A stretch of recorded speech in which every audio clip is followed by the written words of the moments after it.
Welcome to another deep dive. We're going to be taking a closer look at teaching today. Oh, cool. We've got some excerpts from The Skillful Teacher by Stephen Brookfield, Yeah, and we're going to kind of see what we can learn from it. great. So one of the things that I thought was interesting Sure. was this whole idea of imposter syndrome. Have you ever run into that in your work? Oh, yeah, all the time. Yeah, I think it's one of the things that Brookfield really emphasizes right. is that you need to kind of acknowledge it, both in yourself and in your students. So not pretend like you have all the answers. Right. Be real with the students about it. Yeah, and I think that also ties into this idea that he has, which is kind of his core belief, Okay. which is that skillful teaching, Mm-hmm. which is that skillful teaching Mm-hmm. basically boils down to doing whatever helps students learn. Which sounds obvious.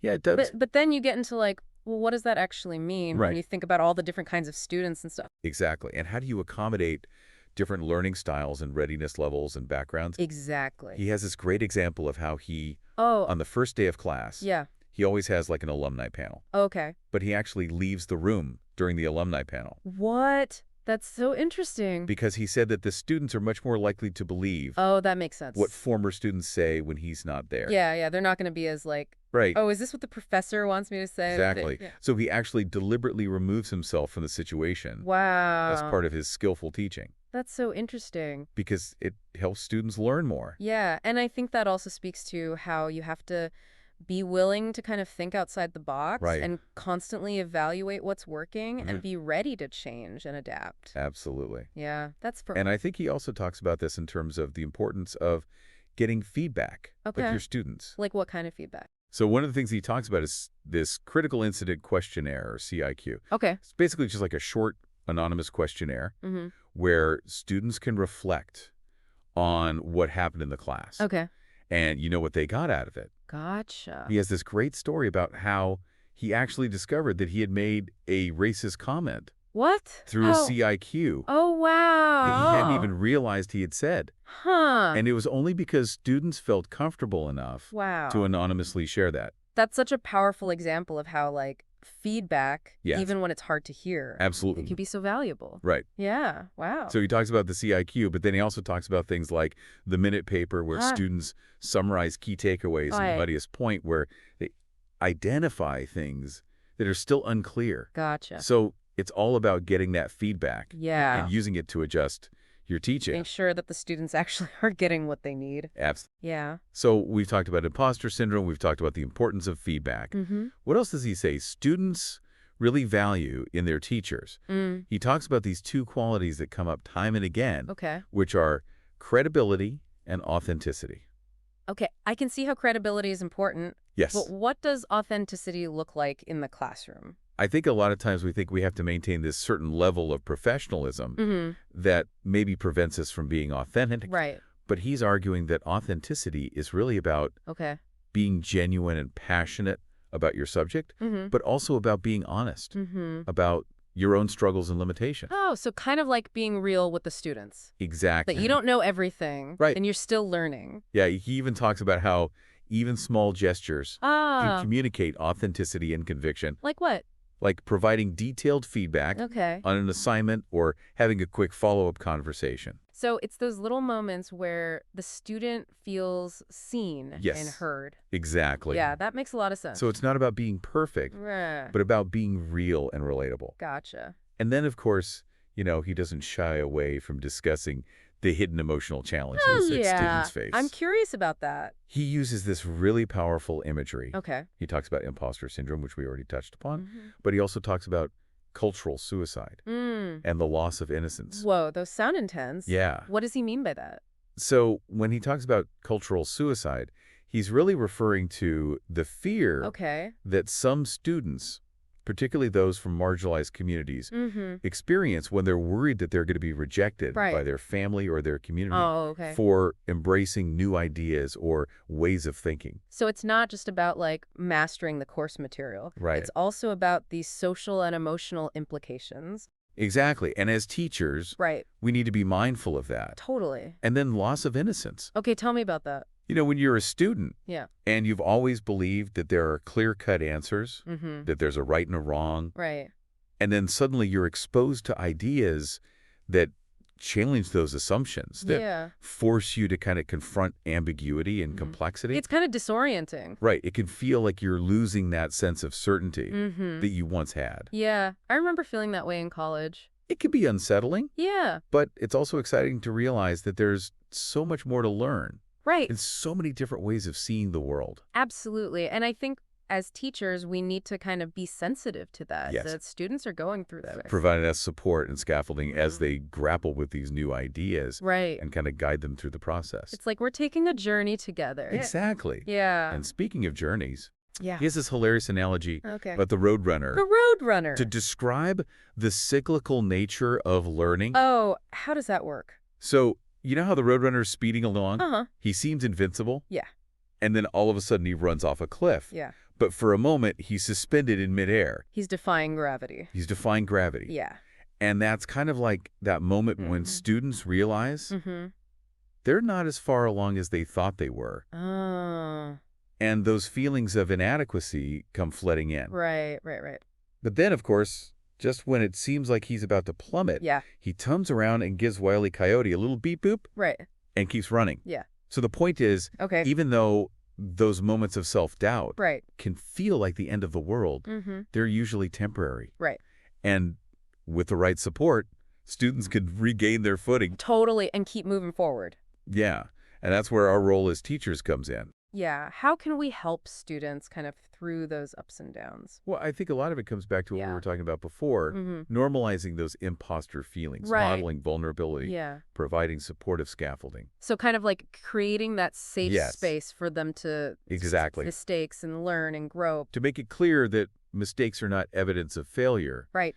but actually opportunities for growth. It's like that growth mindset stuff. Exactly. Yeah. So it's about shifting from, I'm not good at this, Right. to, I'm not good at this yet. Exactly. Okay, so we've talked about the emotional roller coaster of teaching. Yeah. We've talked about the importance of feedback, Mm-hmm. the power of credibility and authenticity, Yeah. and the cyclical nature of learning. Yes. Now I think it's time to kind of delve into some more specific teaching methods. Yeah. So where should we start? Well, let's tackle a topic that often gets a bad rap. Lecturing. Is it really the enemy of good teaching? I think, there's this idea that lectures are kind of a bad thing. Yeah. But Brookfield's argument is that lectures can actually be very effective when they're used well. Okay. That they can be really good for stimulating critical thinking, Yeah. introducing students to diverse perspectives, Okay. and even modeling desired learning behaviors. Okay, so it's not about like getting rid of lectures altogether. It's Yeah. about rethinking how we do Exactly. Okay, so how do you make a lectures more engaging?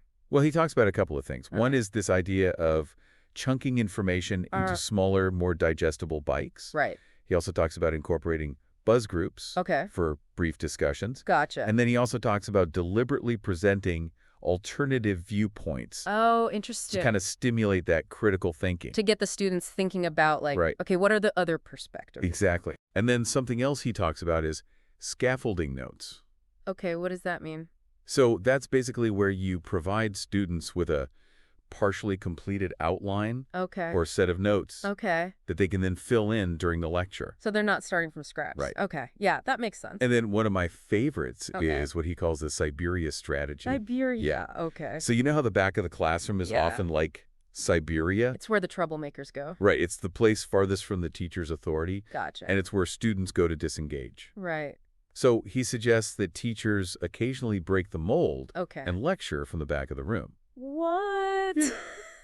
That's so funny. It shakes things up. Yeah, It kind of it makes it harder for students to just tune out. exactly. Right. It disrupts those patterns of disengagement Yeah. and creates a more dynamic learning environment. Yeah, that's a good one.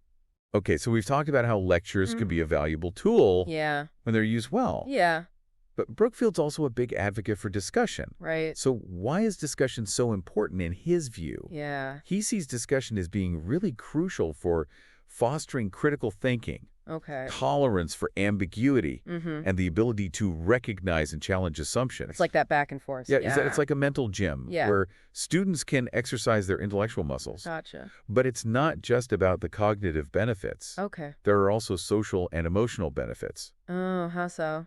Well, discussions can really help students Yeah. feel more connected to each other Mm-hmm. and to the material. Yeah. When they're actively participating in a discussion, Right. they're more likely to take ownership. Right. It's not just the teacher talking at them. It's Right. them kind of like wrestling with the ideas together. Exactly. Yeah, that's good. But he also stresses that good discussions don't just happen magically. Right. You need to prepare students. Okay, how do you do that? He recommends establishing clear ground rules Okay. to ensure that everyone feels safe and respected. Yeah, that's important. He talks about using sentence completion exercises Okay. to kind of get students thinking about the topic. Beforehand. Yeah, beforehand. Okay. And he even suggests introducing deliberately provocative statements Oh, interesting. to spark debate. Yeah, yeah, yeah. And he even goes so far as to suggest Okay. assigning specific roles Okay. to participants. Like what? Like you could have a devil's advocate, you could have a summarizer, Oh, interesting. you could have a connector Okay. who links ideas together. Yeah. So there are a lot of different ways. So everyone has a specific role. Exactly. Yes. And it helps to ensure that everyone has a chance to contribute. Yeah, that makes a lot of sense. It's not about forcing everyone Right. to be extroverts or brilliant orators, Right. but it's about creating a space Yeah. where everyone feels comfortable Yeah. contributing. That's great. Okay, so we've talked about lectures, we've talked about discussions.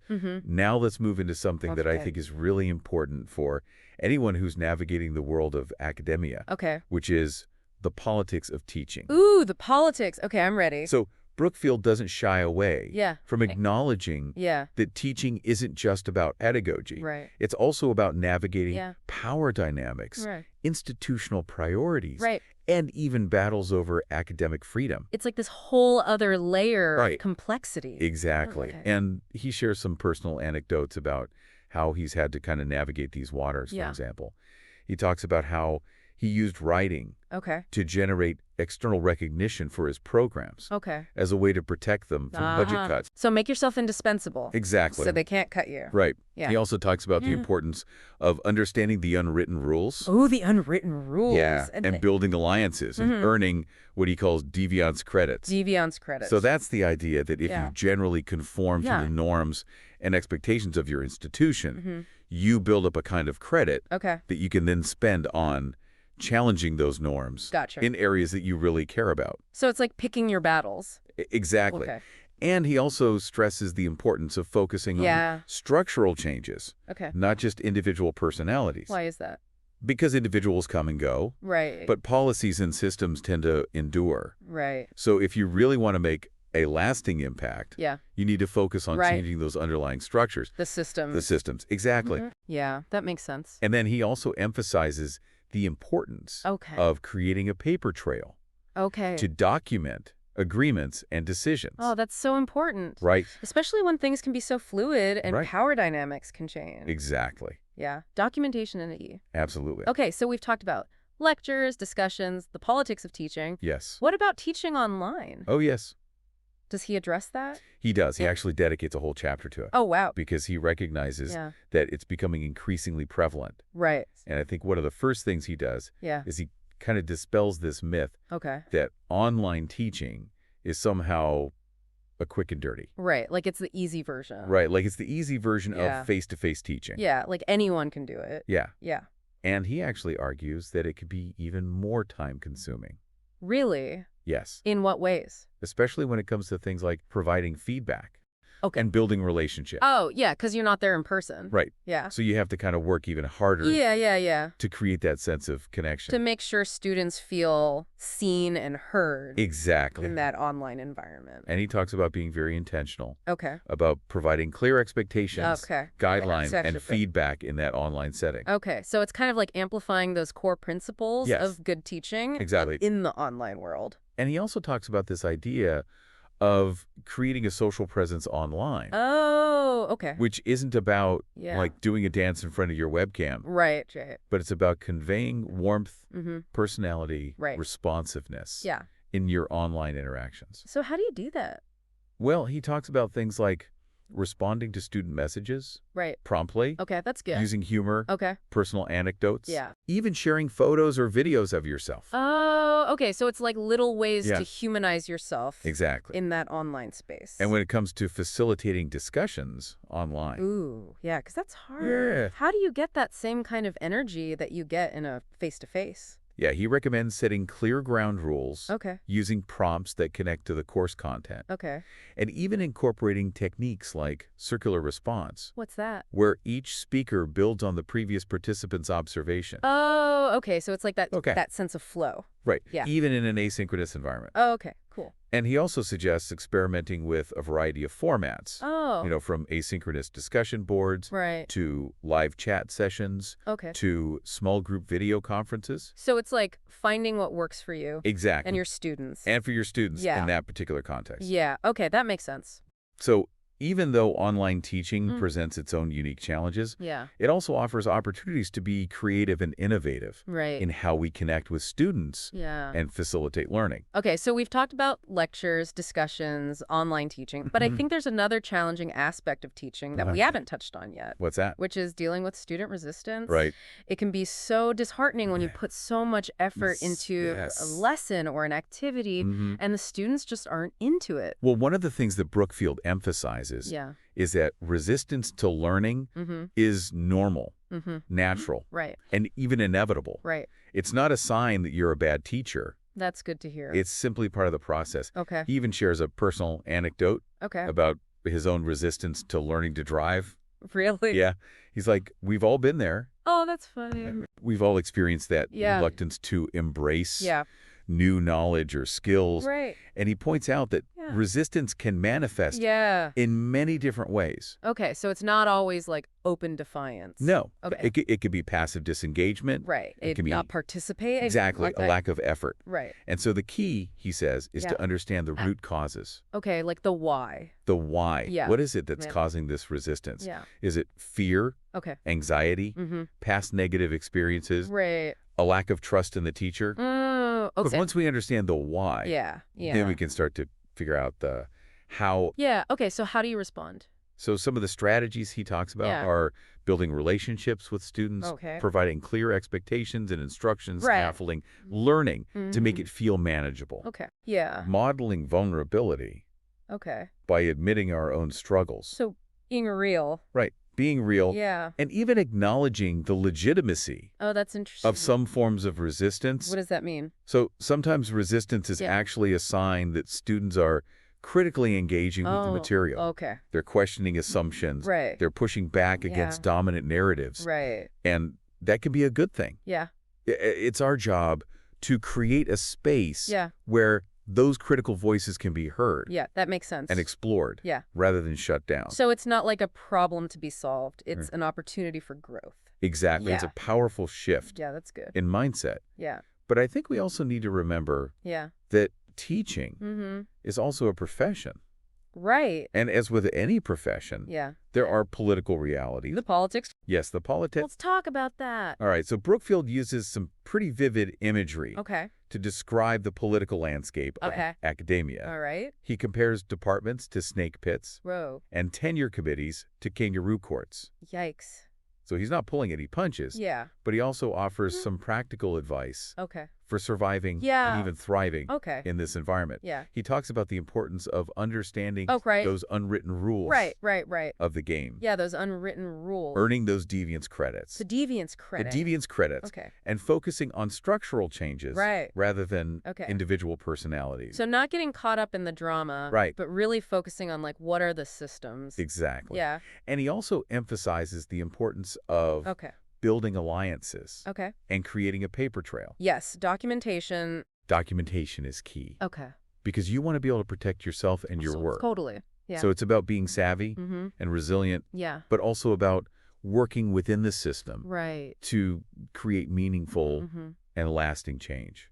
Okay, so we've talked about a lot of like really practical stuff, Yeah. but teaching is also really emotionally demanding. It is. And I think a lot of people outside of education don't really understand that. Yeah, they don't get how much it takes out of you to teach. Yeah, yeah. So what does he say about that? Well, he acknowledges that it can be tough, Okay. that it can leave you with what he calls a bruised ego Mm-hmm. and wounds Right. from, Yeah. those inevitable setbacks as disappointments. Right. When things don't go the way you planned. Exactly. Yeah. And he emphasizes that Self-care Hmm. isn't a luxury Right. for teachers. Right. It's a necessity. Yeah, yeah, yeah. It's not selfish Right. to prioritize your own well-being. It's like putting on your own oxygen mask first. Exactly. Yeah. So what are some Yeah, what strategies? are some strategies Yeah, how do we to actually do that? Well, one of the things he talks about Uh, is setting boundaries, Okay. both with your work Mm-hmm. and with your students. Right. It's okay to say no sometimes. That's In hard fact, for teachers to say no. it's okay to delegate tasks. Yeah. It's okay to Yeah. not be available 24/7. Right. We have to set those limits. Exactly. Yeah. He also stresses the importance of Okay. finding Yeah. supportive colleagues Yeah. who understand Yeah. the unique challenges Yeah. of this profession. So having people you can Yes. talk to who get it. Exactly. Yeah. And sometimes he Yeah. says it's okay to seek professional help. Right. There's no shame But yeah. in talking to a therapist or a counselor Right. if you're struggling to cope. Totally. And in fact, it can be a sign Yeah. of strength Yeah. and self-awareness to Yeah. recognize Yeah.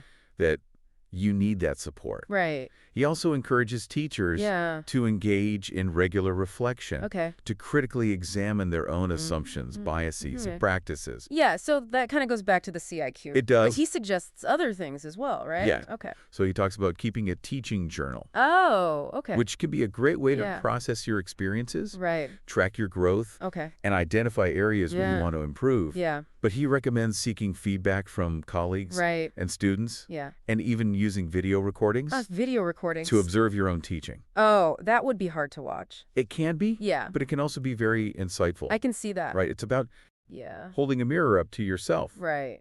which can be uncomfortable, Yeah. but it can also be Yeah. incredibly valuable. Right. It's about developing that critical lens, Yeah. that ability to see yourself Yeah. and your teaching from multiple perspectives. And he's saying that that process of reflection Yes. can be uncomfortable. It can be. Yeah. It's not always easy Right. to confront Right. your own shortcomings Right. or to challenge your deeply held beliefs. Yeah. But that discomfort Yeah. is a sign of growth, Yeah. Yeah. of learning, Mm, of yeah. becoming a more skillful teacher. That's good. And then before we wrap up, Yeah. I think it's important to reiterate that Yeah. Brookfield really emphasizes that Yeah. teaching is a deeply human endeavor. It is. And yeah.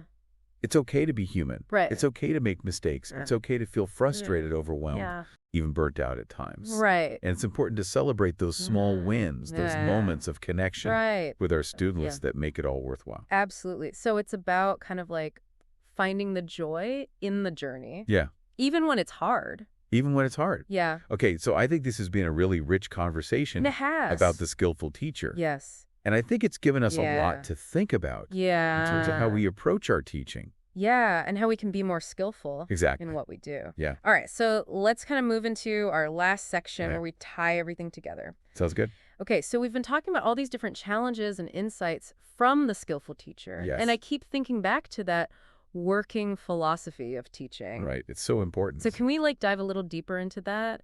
Yeah, so basically it's about Okay. clarifying your core values Okay. and beliefs Mm-hmm. about teaching Okay. and learning. Yeah. You know, and why do you teach? Right. What do you believe about how students learn best? Right. What kind of classroom environment do you Yeah. want to create? Yeah, and it's like he says it's a compass and a shield. Exactly. Like it can help you navigate all those tricky situations. It can help you stay grounded when Yeah. things get tough. Because teaching is tough. It is. Yeah, and I think it's really helpful to have that Right. clear sense of purpose. Yes. Kind of come back to. Absolutely. Yeah. And Brookfield also emphasizes that Yeah. it's not something that you just create once Okay. and then you're done. Right. It's something that you revisit Okay. and refine Over time. over time as you gain experience Yeah, yeah. and encounter new challenges. So it's kind of like an evolving thing. It is. It's an evolving framework Yeah. Okay, that's good. that can provide grounding and direction Yeah, yeah. throughout your career. I like that. And, you know, speaking of challenges, we've talked a lot about Yeah. intellectual and pedagogical challenges. Right. But Brookfield also talks about Yeah. the emotional toll Yeah. that teaching can take. And I think that's something that people outside of education Yes. don't really get. They don't. Yeah, like how emotionally demanding it can be. It can be really draining. Yeah. And he uses this language of, Mm-hmm. you know, having a bruised ego Mhm. and wounds Right. from those inevitable setbacks Totally. and disappointments. Because things don't always go the way you plan. No, they don't. Yeah. And he emphasizes that Yeah. self-care isn't a luxury for teachers. Yeah. It's a necessity. Yeah. Yeah. You can't pour from an empty cup. Right. Exactly. so- Okay. So what are some of the ways that we can kind of protect our. Well, he talks about setting boundaries, Okay. both with your work Yeah. and with your students. Right. It's okay to say no sometimes. Yeah, that's a hard one for It is. teachers to say no. But it's important. It's okay to delegate tasks. It's okay to Yeah. not be available 24/7. He Right. also stresses the importance of finding Yeah. supportive colleagues, Yeah, yeah. people who understand. People who get it. Yes, who get it, Yeah. who you can talk to, Right. who you can vent to brainstorm with, Yeah. seek advice from, Okay. And he also says that sometimes it's okay to seek professional help. seek professional help. Yeah, there's no shame Yeah. in talking to a therapist or a counselor Right. Yeah. if you're feeling overwhelmed or Right. burned out. And in fact, it can be a sign of strength. It can Yeah. to recognize Right. To ask for help. that you need help. Yeah. He also encourages teachers Yeah. to engage in regular reflection. We talked about this before with the CIQ, Right. but he suggests other things like keeping a teaching journal, Oh. seeking feedback from colleagues and Right. students, Yeah. and even using video recordings Ooh, video recording. to observe your own teaching. Yeah, that would be tough. It can be. But helpful, I imagine. It can be very Yeah. helpful. It's about developing that critical lens, Yeah. that ability to step back Right. and observe yourself Yeah. in your teaching. And to see things that you might not otherwise see. Exactly. Yeah. Okay, I like that. And Brookfield also reminds us to celebrate Yeah. those small wins. Right, the little victories. The little victories. Yeah. Those moments when you see a student have that aha moment, when you feel like you've made a Yeah. real difference in someone's life. And those are the moments that make it all worthwhile. They are. Yeah. So it's about finding that joy Right. in the journey, Even when it's hard. even when it's hard. Yeah. Okay, so as we wrap up our deep dive All into right. the Skillful Teacher, Yeah. I want to leave you with one final thought Okay. from Brookfield. All right. Remember that teaching is a deeply human endeavor, It is. and it's okay to be human. Yeah. It's okay to make mistakes. It's okay to feel frustrated, Yeah. overwhelmed, Yeah. even burnt out at times. Right. Just remember to take care of yourself. Right. That self-care. The self-care, and Yeah. to celebrate those Yeah. small wins Yeah. that make this profession Right. so rewarding. Okay. Well, this deep dive has given us a lot to think about. I hope A so. lot of things to try in our Yeah. own teaching. Yes. And maybe even some inspiration to keep going when things get tough. Exactly. So before we go, Yes. we'd like to leave you with a question. Okay? What small change can you make in your teaching this week Yes. that incorporates one of the insights from today's deep dive? We encourage you to share your reflections, Yeah. any questions you might have on our website or Yeah. social media. Until next time, keep learning, Yes. growing. Deep diving deep.